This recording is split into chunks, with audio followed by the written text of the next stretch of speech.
عبد الله وعلى آله وصحبه ومن والاه ولا حول ولا قوة إلا بالله.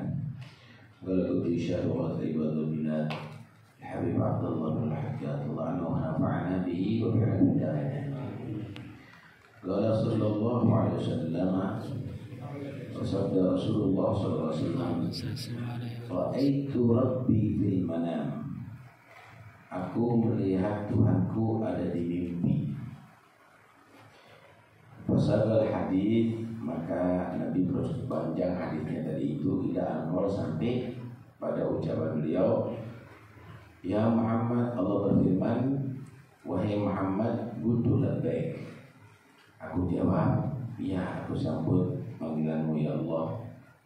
Maka Allah menyatakan, idza shallaita faqul Allahumma inni as'aluka fi'lal khairat wa tarkal munkarat wa hubbal masakin. Maka bacalah doa, ya Allah, aku memohon kepadamu untuk berbuat kebaikan, meninggalkan kemungkaran dan cinta dengan orang-orang miskin.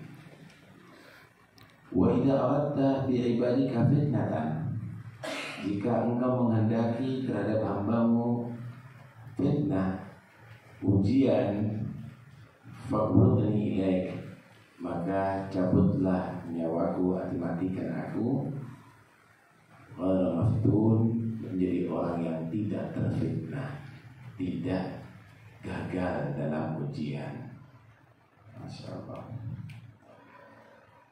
Hadis ini menerangkan pertama, Nabi menyaksikan atau melihat Allah dalam mimpi. Apa bisa mimpi bertemu dengan Allah? Ada bisa.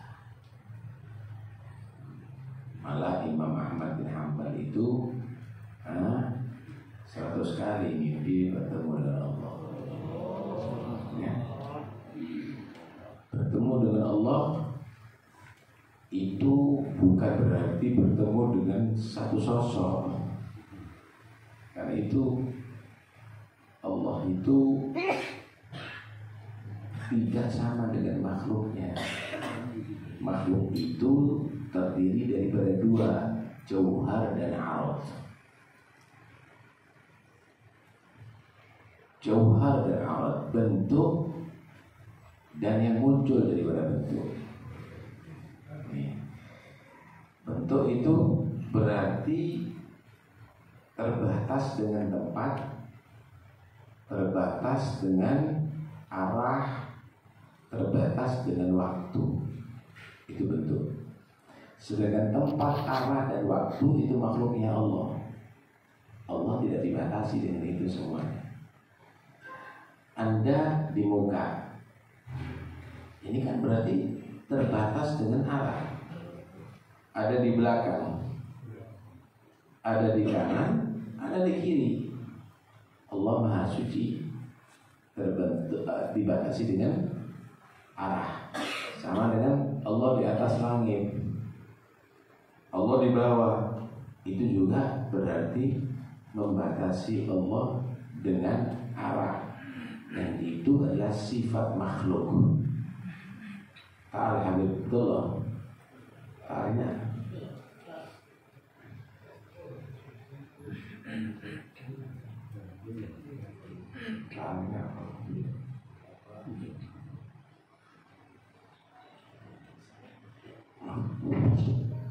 masalah bagus ya. Karena itu kalau kita menyatakan Allah itu ada di satu tempat, terbatas dengan tempat, tinggal ada di arsy, berarti terbatas dengan tempat. Allah tidak terbatas dengan tempat, Allah tidak terbatas dengan arah, dan Allah tidak terbatas dengan zaman. Allah yang menciptakan tempat, Allah menciptakan arah, Allah menciptakan zaman, waktu. Sehingga jangan dibayangkan Allah itu adalah berupa benda, karena itu makhluk. Atau alat. Alat itu sifat yang keluar daripada benda. Tinggi, pendek, besar, kecil. Kemudian Allah dari itu kotak atau yang ini sifat makhluk, naik turun, kemudian duduk dan lain-lainnya. Itu adalah sifat makhluk. Tapi kan ada riwayat Allah itu turun, ada di langit pertama ketika sepertiga malam hari, menyatakan siapa berdoa aku ijabahi, siapa mohon aku kabulkan. Itu jangan diartikan bahasa manusia.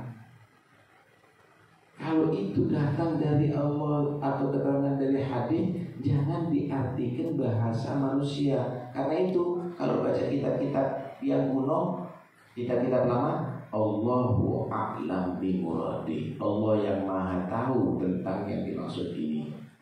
Kenapa? Kalau digambarkan seperti manusia, Allah itu turun seperti turunnya orang dari tangga, ya itu bisa kufur.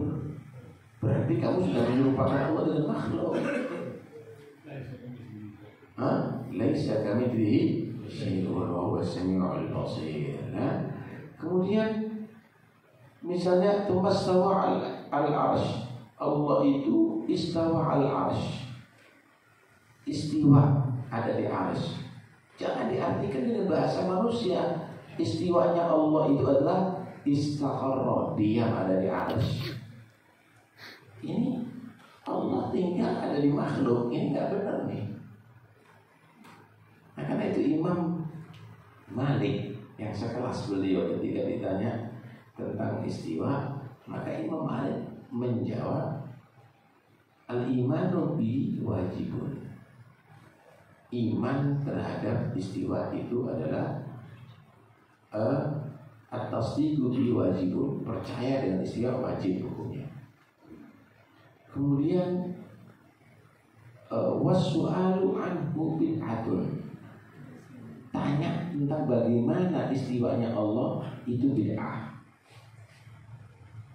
Wal inkaru alaihi kufrun, mengingkari istiwa punya kafir, karena Allah sudah terangkan. Karena itu jangan diartikan bahasa kita kalau berhubungan dengan ketuhanan. Mutaakhirin, ulama-ulama yang akhir, mereka mentakwil. Oh, Allah itu istiwa di arsy, artinya menguasai arsy. Gitu. Diartikan dengan sesuatu yang layak bagi Tuhan, bukan diartikan dengan bahasa manusia. Karena ada ajiba rabbuka, Allah kagum. Kagum itu sifat manusia, nggak mungkin itu jadi sifatnya Allah. Oh, Allah kagum, bukan diartikan kagum. Allah itu ridho. Allah itu ridho. Begitu. Jadi harus betul-betul kita mengartikan dengan yang layak dengan ketuhanan. Jangan nanti akhirnya diartikan dengan sifat-sifat makhluk, itu bisa arahnya ke tadsim, akhirnya bisa arahnya ke kufuran. Nah, yang kedua, ru'yah, mimpi. Mimpi itu bilang kata Nabi, zahabal wahyu wa bagiyatil mubasyirat. Wahyu udah gak ada setelah Nabi Muhammad. Tapi ada mubasyirat, kabar-kabar gembira lewat mimpi. Kalau kita melihat para aulia Allah itu kadang-kadang bisa paham apa yang belum terjadi, itu biasanya selain kasyaf lewat mimpi. Ada kabar lewat mimpi. Akan dapat anak namanya ini. Persis seperti itu. Isyarat kadang-kadang lewat mimpi, namanya mubasyirat. Namanya wahyunya tidak ada, tapi mubasyirat ini ada. Karena itu mimpinya orang yang soleh itu Ada di akhir zaman katakan takaduru yatil mukmin lam takdir. Di akhir zaman itu mimpinya orang mukmin ini nggak bohong, kejadian betul. Kejadian betul. Dan memang Nabi Muhammad itu sebelum mendapatkan wahyu itu setiap mimpi terjadi,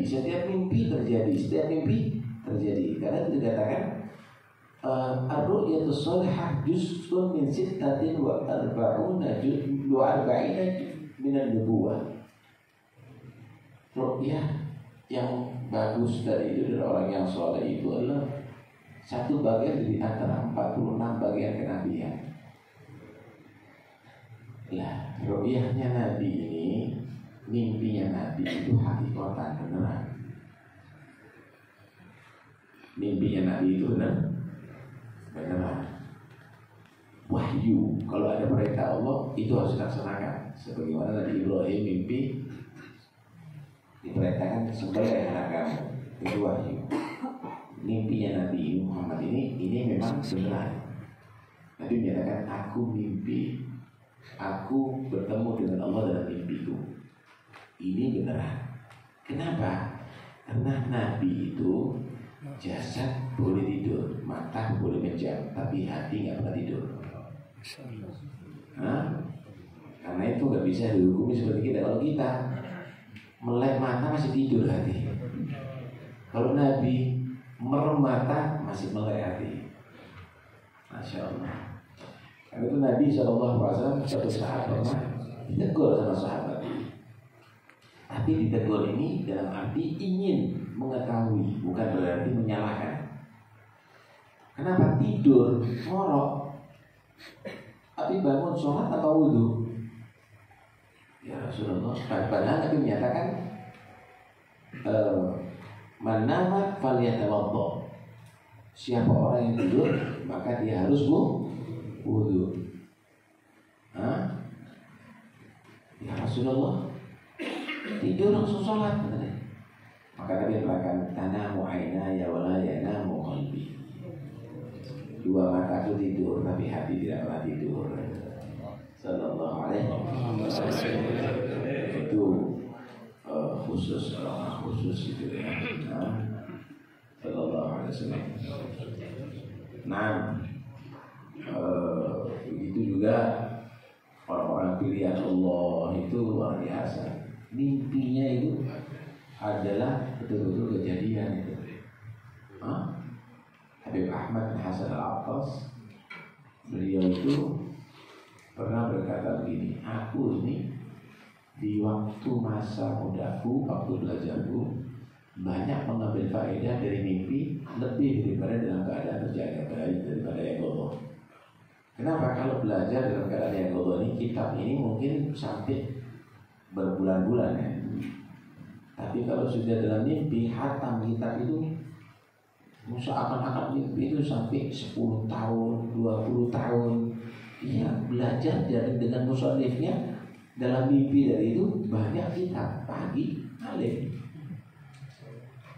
Aku banyak mengambil faedah dari mimpi lebih daripada dalam keadaan yang Allah punya hati bersih. Mimpi ketemu Nabi, mimpi orang soleh, mimpi belajar. Lalu kita kan mimpi zuhur terus, mimpinya zuhur, dunia terus. Masya Allah. Kata beliau Rasulullah SAW, aku melihat Tuhanku di dalam tidurku. Di antaranya, ya Muhammad, Allah mengatakan wahai Muhammad. Maka aku katakan lebih. Kalimat lebih itu menyambut panggilan. Itu fulan lebih.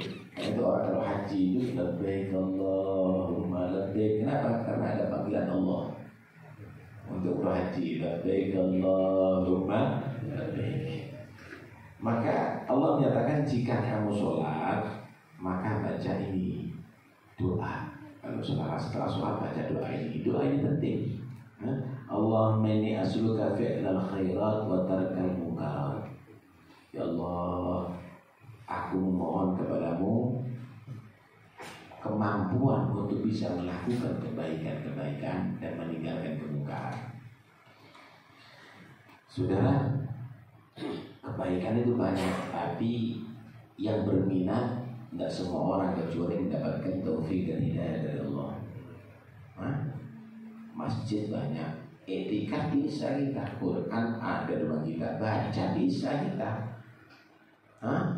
tasbih punya, wirid punya, semuanya ada di toko itu dijual itu semuanya itu. Tapi yang melakukan kebaikan nggak semua orang. Walaupun bisa, kadang-kadang tidak melakukan. Karena itu mohon ya Allah, berilah aku kemampuan bisa melakukan kebaikan-kebaikan. Kemungkaran itu saudara banyak. Tapi yang meninggalkan kemungkaran, padahal bisa tinggal kemungkaran. Mana ada ceritanya kalau orang nggak melihat film misalnya buta matanya. Kalau orang nggak dengarkan misalnya riba, talibu di telinganya, nggak ada. Tapi meninggalkan kemungkaran nggak semua orang, kecuali orang yang dikasih kemampuan oleh Allah. Karena itu minta Allah ini asuka fi'lal khairat wa tarkal wa hubbal masakin. Cinta sama orang miskin. Kalau cinta sama orang kaya ya banyak. Cinta sama orang miskin.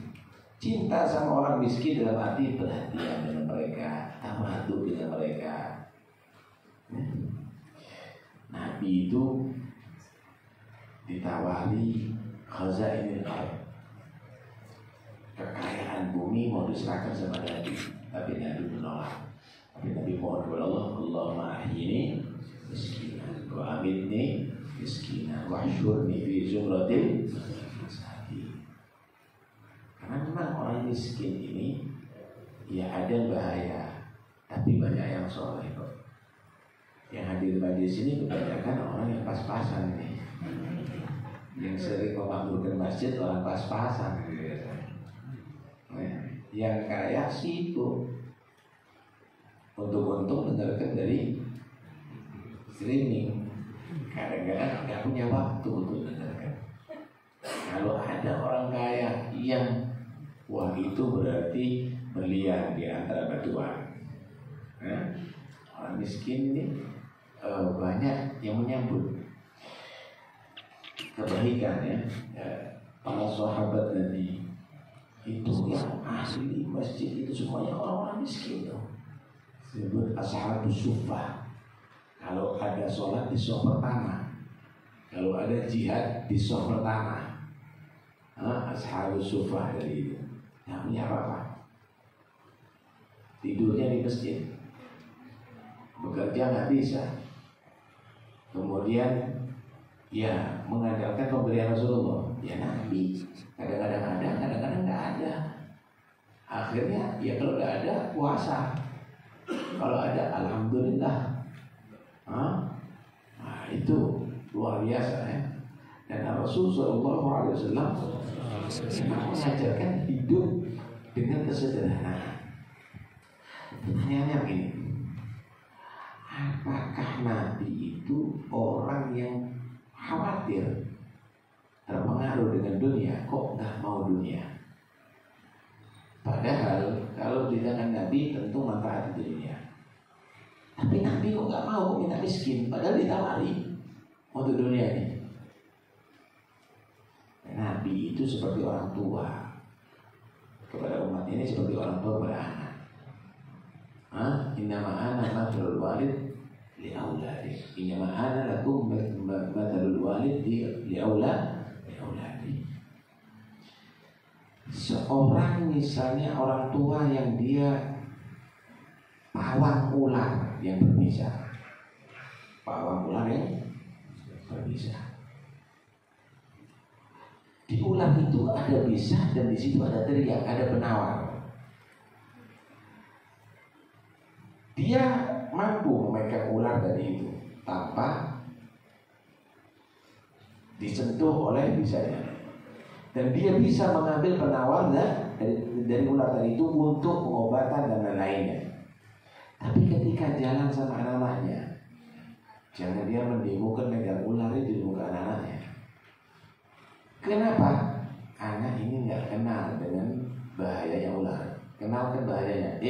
Kalau tidak ada ular harus lari, harus menghindar. Kenapa? Ada racunnya loh ini.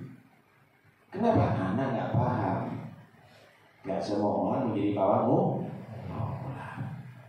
Begitulah Rasulullah SAW mengajarkan kepada umatnya zuhud. Padahal Nabi itu kalau dunia semuanya milik beliau tidak akan terpengaruh, nggak akan cinta dengan dunia. Kenapa? Ngajarkan kepada umatnya, awas, ini bahaya, kena racun hukum dunia, hancur ini. Di dunia kamu akan banyak berbuat kesalahan, di akhirat kamu akan berantakan. Sehingga Nabi mengajarkan hindari.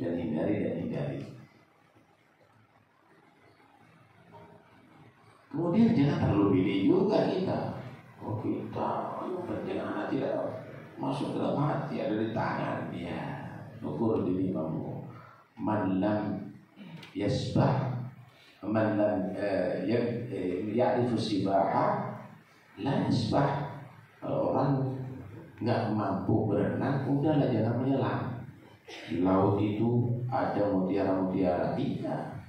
Tapi kamu harus menyelam, sedangkan kamu belum mampu berenang. Yang penting saya menyelam dulu. Ya nggak kembali lah, dapat mutiara nggak akan kembali. Begitulah juga kalau kita masih belum kuat, jangan sok-sokan. Jangan sok-sokan. Ya, akhirnya spekulasi urusan agama bisa akhirnya kesuruh khotimah nantinya. Nah karena itu ukur kemampuan kita. Kata Allah minna surga fi'lan wa tarkan wa hubbal masa, cinta orang miskin. Sayyidina Hasan radhiyallahu anhu pernah berjalan mendapatkan orang-orang miskin lagi mayoran, lagi makan. Sudah kelihatan cucu Rasulullah dan Hasan basa-basi sebetulnya. Wahai cucu Rasulullah, sibuk Rasulullah makan bersama kami. Serius, mau jagaku? Iya, kalau Anda mau turun makan bersama. Setelah habis makan, saya sudah penuhi undangan kamu. Saya undang kamu semuanya untuk makan di rumahku. Tentukan waktunya, dibuatkan jamuan yang luar biasa untuk mereka.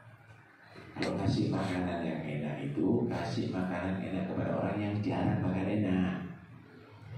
Tapi kasih makanan yang enak kepada orang yang sering makan enak, ya nggak apa-apa, tapi kurang tepat. Karena itu tadi menyatakan apa? Syarrut ta'ami ta'amul walimah yud'a ilaihi al-aghniya wa yutrakul fuqara. Paling jeleknya makan itu makanan walimah. Kenapa? Yang diundang orang-orang kaya dong. Yang miskin atau tetangga nggak diundang. Padahal seharusnya makanan yang lezat itu dikasih ke orang miskin, itu lebih afdal. Itu lebih afdal, insyaallah. Kemudian Nabi meneruskan ada di sini, wa idza aradta li ibadika fitnatan fabidni ilaika ghaira maftun. Ya Allah, kalau memang terjadi di antara kaum ini banyak fitnah, maka cabut nyawaku menjadi orang yang tidak masuk dalam kancah fitnah, ya Allah. Mudah-mudahan selamat semuanya. Terjadi di antara kaum muslimin perang saudara, kekacauan, ini kan fitnah. Terjadi macam-macam. Nah ini jangan sampai kita menjadi korban fitnah. Ikut sana, ikut sini, bermusuhan sesama muslim, ini jadi korban dalam rangka apa? Dalam rangka apa? Karena itu jaga salama wal aman, tentram, damai, jaga. Kenapa? fitnah ini kalau terjadi akan menjadi malapetaka. Jangan berkomentar untuk menambahi permasalahan. Tapi mohon kepada Allah mudah-mudahan tidak jadi fitnah antara kaum muslimin. Muslimin ini kadang-kadang kalau ada musuh bersatu, tapi kalau nggak ada musuh, musuhan. Ini yang ada di Palestina ini sekarang sama Irak bisa bersatu. Dari madhab apapun bisa bersatu. Dari madhabmu bersatu mereka. Ada musuh sebabnya. Kalau tidak ada musuh, musuhan mereka. Tapi batin diri nanti. Ini yang jadi muskil ini. Ini yang jadi muskil. Karena itu kekuatan kita ini lebih kekhawatiran itu adalah lebih terjadinya fitnah sesama muslim. Fitnah sesama muslim itu yang paling dikhawatirkan. Waqala sallallahu alaihi wasallam, qala Allah Ta'ala, ibna Adam qum ilayya amshi ilaik wamshi ilayya uhawwid ilaik. Allah berfirman dalam hadis qudsi, wahai turunan Adam, artinya manusia, bangunlah kamu untuk aku, maka aku akan jalan kepadamu. Jalanlah kamu menuju aku, maka aku akan lari-lari kecil kepadamu. Kira-kira kalau kamu artikan persis ini gimana? Kamu bayangkan, oh berarti Allah itu juga bisa kufur. Bisa kufur. Artinya begini loh. Usahanya kamu itu dibanding dengan balasannya Allah, lebih besar balasan Allah. Ijtihadnya kamu dalam ibadah, ijtihadnya kamu dalam berbuat taat, itu akan dinilai dengan nilai yang sangat besar dari Allah. Saudara, kalau misalnya anak tadi itu datang kepada orang tuanya, ibu, misalnya ibu itu menyambut anaknya tadi itu sambil lari, diangkat. Kenapa? Karena ibu itu sayang dengan anak. Ini satu gambaran begitu. Ketika kamu datang kepada Allah, kembali kepada Allah, Allah menyambut kamu lebih daripada usahanya kamu. Kenapa? Allah Arhamur Rahimin. Allah itu Maha Rahmat hambanya. Siapa yang datang kepadanya akan selalu diterima oleh Allah Subhanahu wa Ta'ala. Karena itu orang jangan sampai malas untuk mendekati diri kepada Allah. Tapi anak tidak pantas, masih nggak pernah pantas. Kamu umurnya Nabi Nuh, siang dan malam kamu beribadah kepada Allah, itu tidak sebanding ibadahnya kamu itu dengan kebesaran Allah, masih kurang. Malaikat mulai diciptakan ada yang rukuk sampai kiamat, ada yang sujud sampai kiamat. Itu kalau sudah di hari kiamat menyatakan apa? Subhanaka ma'arafnaka haqqa ma'rifatik wa la'abadnaka haqqa ibadatik. Ya Allah, Maha Suci Engkau, belum aku mengetahui Engkau dengan sebenarnya, belum benar ibadahku dengan sebenarnya untukmu ya Allah. Apalagi ibadahnya kita. Cuma bagaimana Allah Subhanahu wa Ta'ala benar-benar menghargai ibadah kamu, sehingga Allah Subhanahu wa Ta'ala menggambarkan begitu, dalam arti betul-betul ibadah kamu itu akan diterima oleh Allah asal kamu bertujuan kepada Allah, untuk Allah Subhanahu wa Ta'ala. Insyaallah. Ada dulu.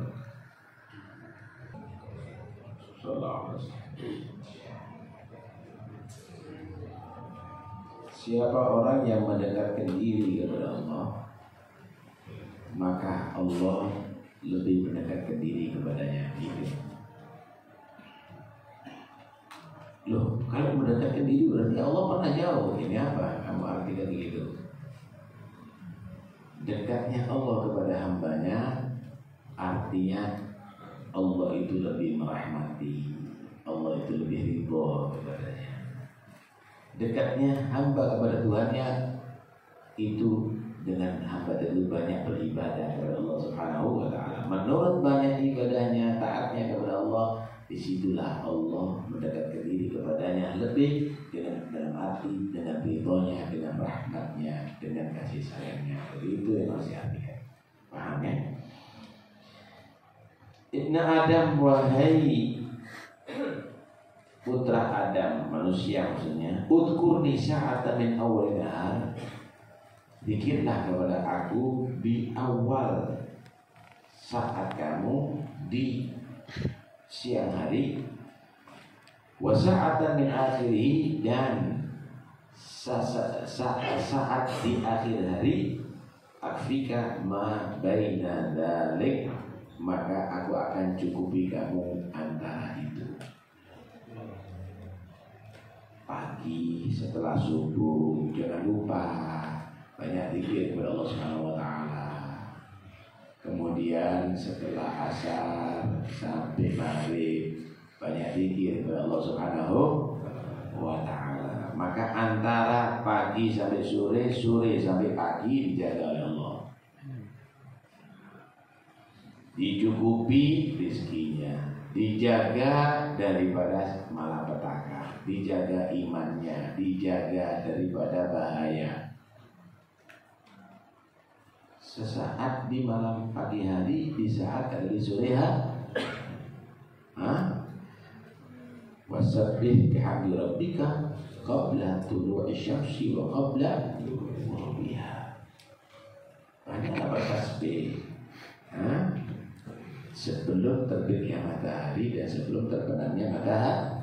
Artinya banyaklah ibadah kepada Allah Subhanahu wa taala.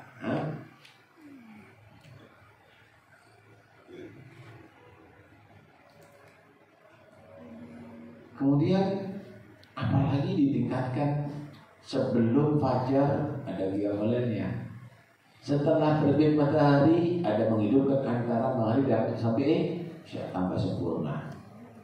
Tanpa sempurna. Ada beberapa waktu. Kita ini minimal mempunyai waktu, saudara, dibagi 4. Waktu pertama kamu munajat sama Allah. Kamu munajat sama Allah. Cari waktu-waktu seperti begini nih. Qiyamul lail, pagi hari, sore hari. Ini waktu munajat gitu, setelah maghrib dan isya. Ada waktu untuk kamu koreksi diri, untuk kamu koreksi diri, koreksi diri, menghisap diri kamu. Ya Allah, apa yang belum aku lakukan hari ini ya?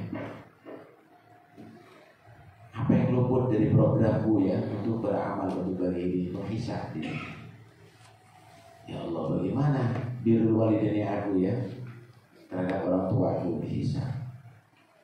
Bagaimana hubungannya aku sama keluarga aku ya?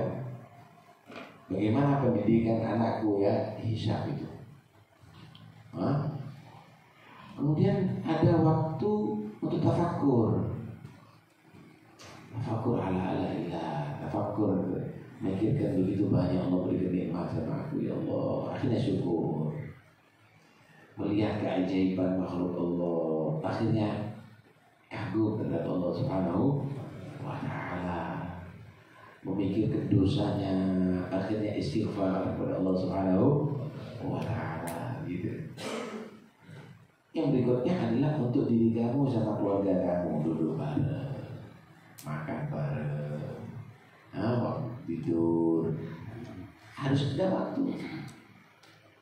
Nah kalau kita kan ada waktu untuk diri, waktu sama Tuhan nggak ada, waktu koreksi nggak ada, waktu pagi mah jelas, siang mah jelas, sore mah jelas, malam mah jelas, Punya apa nih lagi hidup kita kalau begitu? Bahagia. Nggak ada masalah untuk diri kita, tapi jangan larut ke sana. Bagi untuk dengan Tuhanmu supaya tadarrub khalwat. Ya tentunya ini biar terang. Ibnu Adam, wahai putra Adam, la ta'jiz an tusalliya li 4 rakaat min awal nahar akfika akhirah. Jangan kamu lemah untuk melaksanakan sholat 4 rakaat di awal siang hari kamu. Sholat duha di awal siang hari kamu, maka aku cukupi kamu sampai akhir hari kamu. Jangan ditinggalkan sholat duha. Kata Nabi SAW, likulli sulama ibni Adam sodaqah. Pada setiap persendian pada manusia ini harus disedekahi supaya selamat. Sedekah itu nggak harus materi. Fa'amrun bil ma'ruf shadaqah wa nahyun 'anil munkar shadaqah. Amar ma'ruf nahi munkar itu sedekah. Tasbih sedekah, tahlil sedekah. Tapi sendi-sendi manusia ini banyak, dan 360 sendi. Maka Nabi menyatakan wa yuzibu dzalika kullah rak'atan tusallihima fil duha. Bisa menjadi mencukupi, melengkapi semuanya sedekah kepada seluruh sendi manusia dari itu 2 rakaat yang dilaksanakan di sholat duha. Ini hadis menerangkan 4 rakaat. Juga diriwayatkan Ummi Hani. Ummi Hani ini saudaranya Sayyidina Ali bin Abi Thalib. 4 rakaat. Ada yang meriwayatkan 6 rakaat, ada yang meriwayatkan 8 rakaat. Wah, itu menurut kekuatan kamu. Yang penting jangan ditinggalkan walaupun 2 rakaat, apalagi sempurna sampai 8 rakaat. Wallahu a'lam. Ada yang dibahas? Wallah.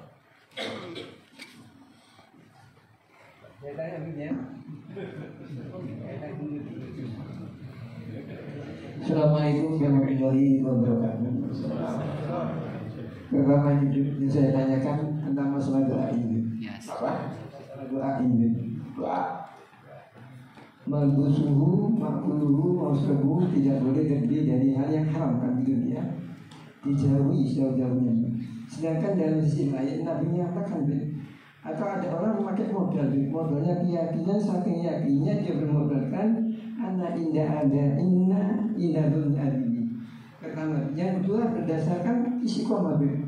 Inna ladina qalu nuhus mastaqamu ila akhir ayat. Dan ini bagaimana rangkaian dari rangkaian ini.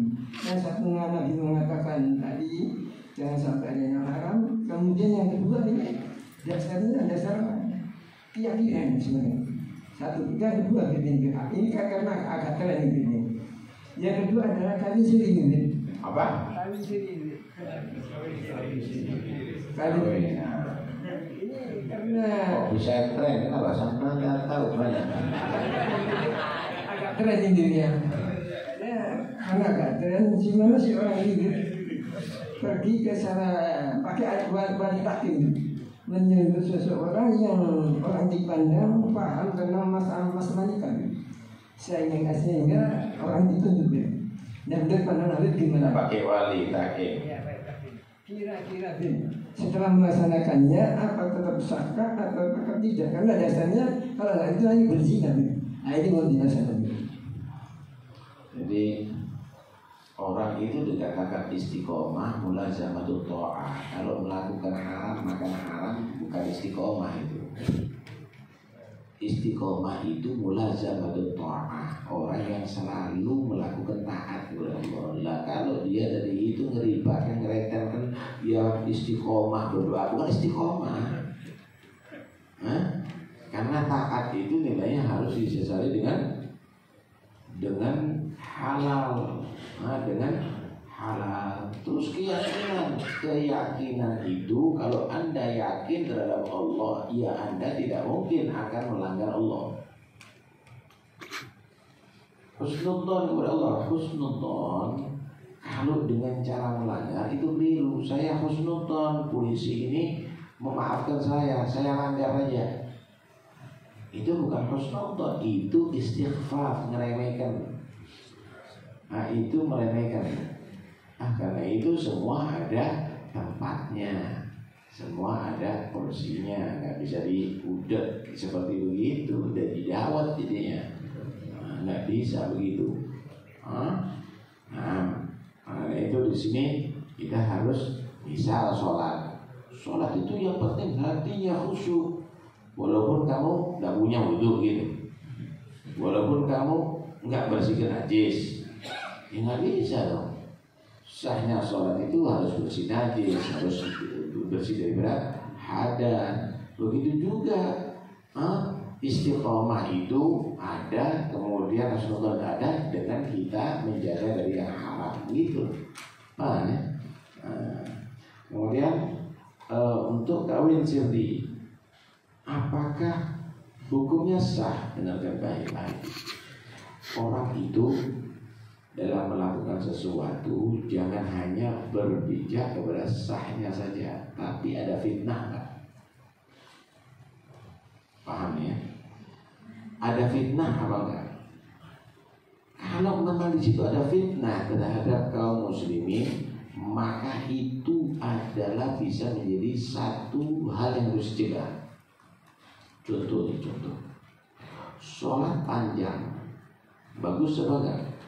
Bagus. Tapi ketika jadi imam untuk sholat umum dan di situ akhirnya membuat orang keberatan berjamaah karena terlalu panjang, maka ini jadi fitnah. Harus diganti imamnya. Mana? Dia berubah atau diganti. Dan Nabi pernah marah itu. Bukan karena kesalahan, tapi tidak bijak. Orang ahli fikih, dia menjadi contoh untuk melakukan misalnya anak dibawa ke masafah gosir untuk dilakukan nikah dengan tahkim. Ini istighfar ini. Ini bisa mengecewakan banyak orang. Ini ahli fikih harus menjalani. Kenapa? Karena bisa membuat fitnah. Fikih diperalat untuk kepuasan nafsu. Di sini kita harus cerdas di dalam menerapkan ilmu dari itu. Karena ilmu itu perlu akal. Ilmu tanpa kecerdasan jadinya begini. Jadinya begini. Udah ikut madhab ini aja. Ini madhab ini. Ini orang punya ilmu tapi tidak punya kecerdasan. Akhirnya menjadi fitnah ini. Akhirnya jadi fitnah. Karena itu awas, hati-hati. Nah, di sini kita harus cerdas. Jangan nanti orang itu ahli hukum tapi mempermainkan hukum untuk kepentingan diri. Saya tidak melanggar undang-undang karena ini adalah begini. Tapi dia korupsi. Dia membela dirinya dengan hukum. Bukan itu dibuatnya hukum. Begitu juga fikih. Jangan Anda memberalat fikih untuk kepuasan nafsu. Ini nggak benar. Ini akan bisa jadi fitnah. Kalau semua orang melakukan itu, hancur ini masalah. Paham ya? Ada yang lain, coba.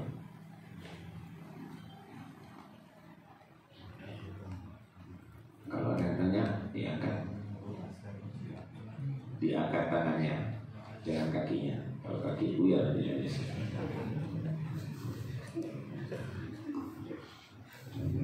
Assalamualaikum warahmatullahi wabarakatuh. Saya pernah baca di kitab itu kalau sholat itu harus pakai rukun sahnya sholat dikerjakan, dan juga diantaranya harus ada ihsan.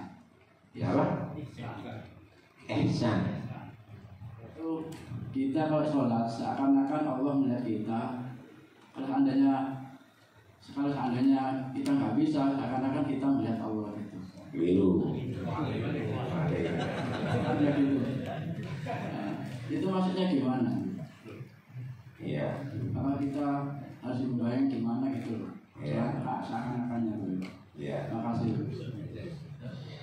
Jadi begini, agama itu dibagi 3 rukun. Ada yang disebut Islam, ada yang disebut iman, ada yang disebut Islam. Itu bagaimana cara kita memperbaiki zahir. Karena itu disebutkan mengucapkan asyhadu an la ilaha illallah wa asyhadu anna muhammadar rasulullah, mendirikan sholat, mengeluarkan zakat, berpuasa Ramadan, haji, beriman, amalan zahir. Iman itu adalah memperbaiki batin. Tasdik, percaya benar kepada Allah, percaya benar kepada para rasul, percaya benar kepada para malaikat, percaya benar dengan kitab-kitab Allah, percaya benar dengan hari kiamat, percaya benar dengan qada dan takdir dari Allah. Ihsan, kalau kamu bisa memperbaiki zahir dengan Islam, menguatkan batin dengan iman, kamu akan masuk ke martabat, ke derajat ihsan. Jangan berharap kamu akan masuk ke ihsan dengan berantakan rukun Islamnya kamu. Jangan berharap dengan kelemahan iman kamu akan masuk ke derajat ihsan. Apa ihsan? Ibadah yang sempurna. Ada 2. Pertama, seperti kamu melihat Allah. Artinya kamu tadi itu betul-betul merasa Tuhan kamu itu dekat dengan kamu. Gak pernah kamu tadi itu merasa gaib di dalam kamu. Ini ibadahnya karena cinta. Ibadah karena cinta. Yang kedua, kalau nggak bisa ke derajat itu, yakinlah Allah melihat kamu. Nah, kalau sudah dilihat sama Allah, sholat kamu nggak benar. Bukan seakan-akan lagi, yakinlah Allah melihat kamu. Karena kalau kamu menyatakan Allah nggak melihat aku, kafir hukumnya. Paham ya? Nah, kalau belum bisa mencapai ke maqamus syuhud, martabatus syuhud, maka kamu tadi itu jadilah orang yang pakai martabat al-khauf, kedudukan takut kepada Allah, sehingga jangan sampai kamu itu disaksikan oleh Allah meninggalkan yang wajib atau melakukan yang haram. Paham ini maksudnya? Tak kasih gambaran. Seorang murid yang dia tadi itu selalu membayangkan gurunya. Saya takut nanti ditanya sama guru ini. Saya takut nanti ditanya sama guru pelajaran saya harus mutola'ah, murojaah. Guru walaupun tidak dilihat sama dia, tapi dia seperti menyaksikan gurunya. Ini murid yang hebat. Tetapi yang kedua ini lain lagi. Gurunya selalu melihat dia.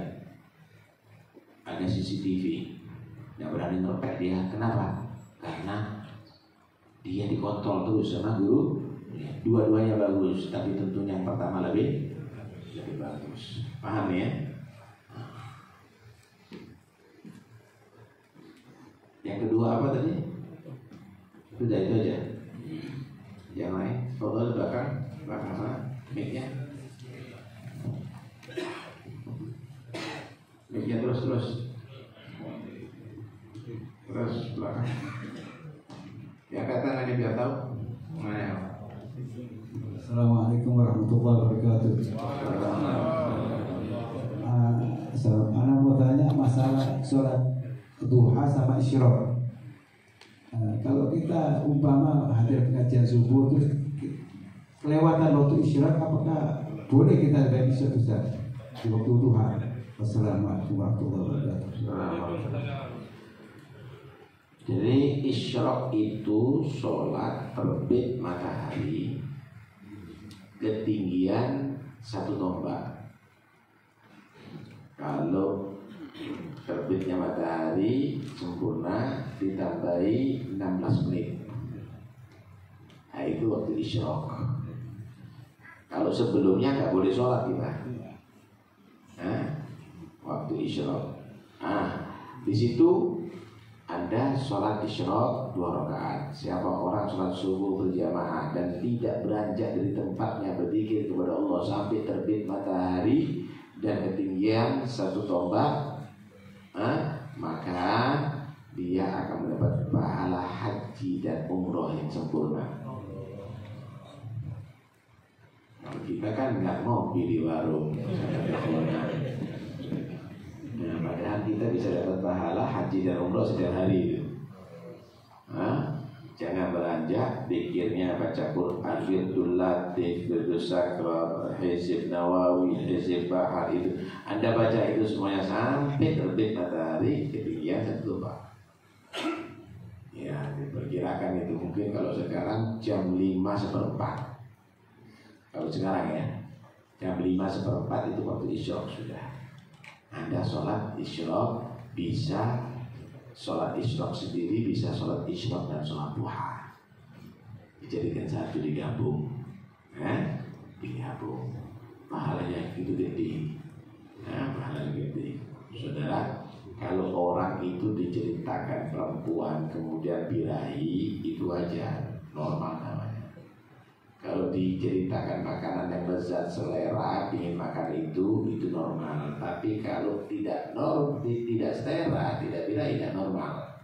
Begitu juga kita diceritai pahala gede, nggak semangat, nggak normal, nggak normal imannya gitu. Fadal, siapa? Itu di belakang sendiri, mic-nya di situ. Bisa sampai ya itu. Maju.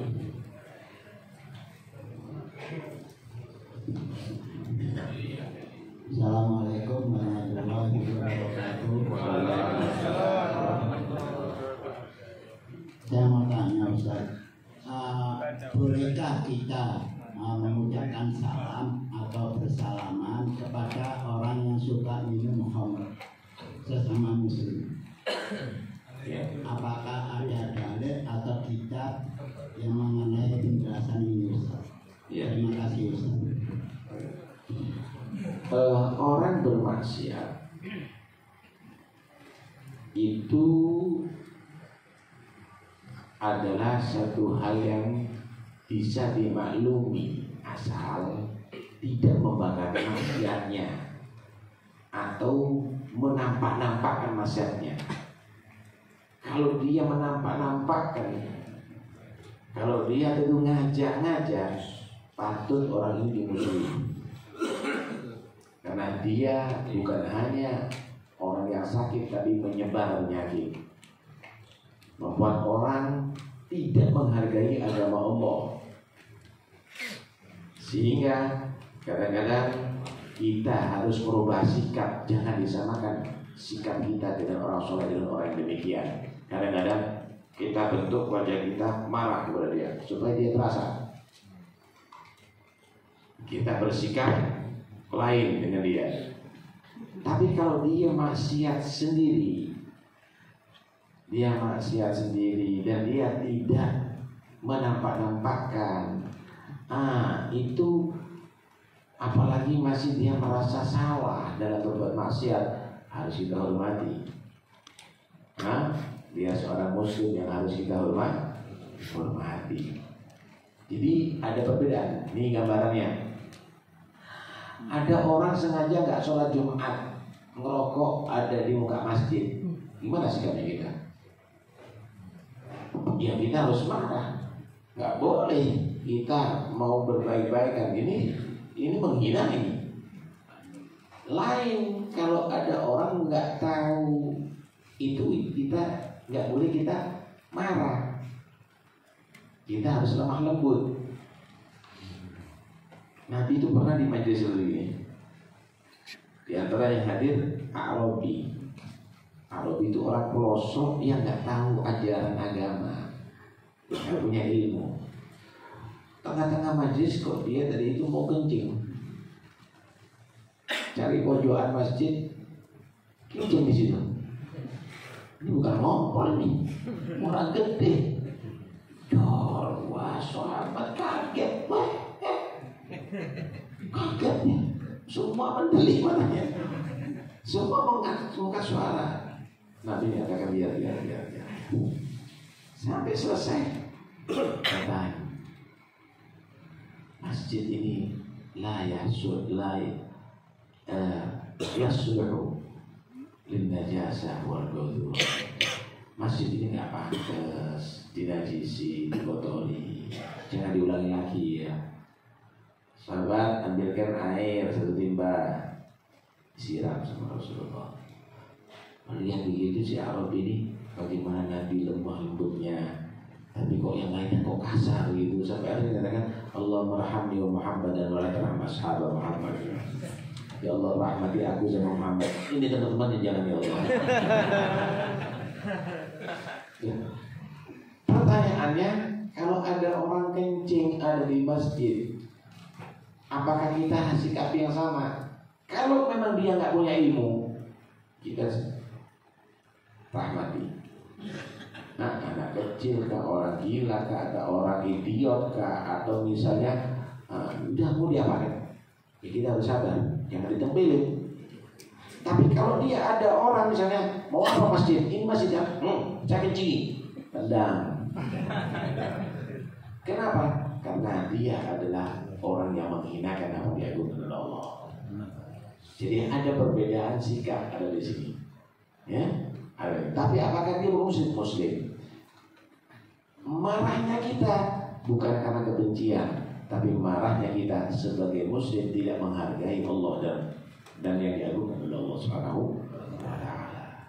Sehingga harapannya kita dia berubah. Ketika berubah, nggak boleh marah lagi. Ente kan yang dulu pernah kurang ajar iblis, sudah tobat, gak ada tobat-tobat. Nggak boleh lah. Nggak boleh begitu. Nah itu kan emosi, marahnya karena tidak mengagungkan apa yang diagungkan oleh Allah. Begitu ya, kita harus lihat sikapnya dari itu. Jangan semua yang sakit tadi itu adalah dianggap rata samanya. Kadang-kadang ada parah, ada yang perlu diisolasi, ada. Kenapa? Karena ini penyakit menular, dan itu semuanya bukan karena kebencian kepada yang sakit, tapi untuk supaya menjaga yang lainnya tidak sakit, dan juga yang sakit diobati supaya jadi sembuh. Begitu, paham kira-kira ya? Nah, cukup. Nah, diumumkan insyaallah tanggal 17 ya, 17 Ahad yang akan datang Desember, Hall Habib Umar bin Husain Ba'agil ya, insyaallah diadakan malam Senin ya, malam Senin dimulai Ahad sore roha, habis maghrib Hall. Dibuat malam biar nggak panas ya. Malam Senin insyaallah Ahad yang akan datang tanggal 17. Sebelum maghrib roha, setelah maghrib Hall insyaallah. Kemudian tanggal 23 Desember Hall Habib Husain Muhammad Al-Haddad ada di Kalimas Mansur yang baru. Kalimas Mudik yang 2 ya. Hall insyaallah akan dimulai jam 8 pagi.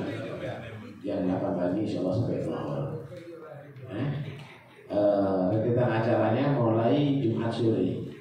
Jumat sore roha, kemudian ba'dal maghrib maulid. Hall Sabtu jam 8 pagi. Kemudian Sabtu itu juga tanggal 23 sore roha di tempat Habib Ja'far bin Syekh Al-Asyaqiah Pasuruan. Setelah maghrib khatmul Quran di makam. Kemudian subuh hari Ahad maulid di rumah Habib Ja'far dan Hall insyaallah jam 9 pagi atau jam setengah 9 pagi ada di Masjid Jami' Pasuruan. Mudah-mudahan insyaallah kita semuanya bisa menghadiri dan mendapat berkah.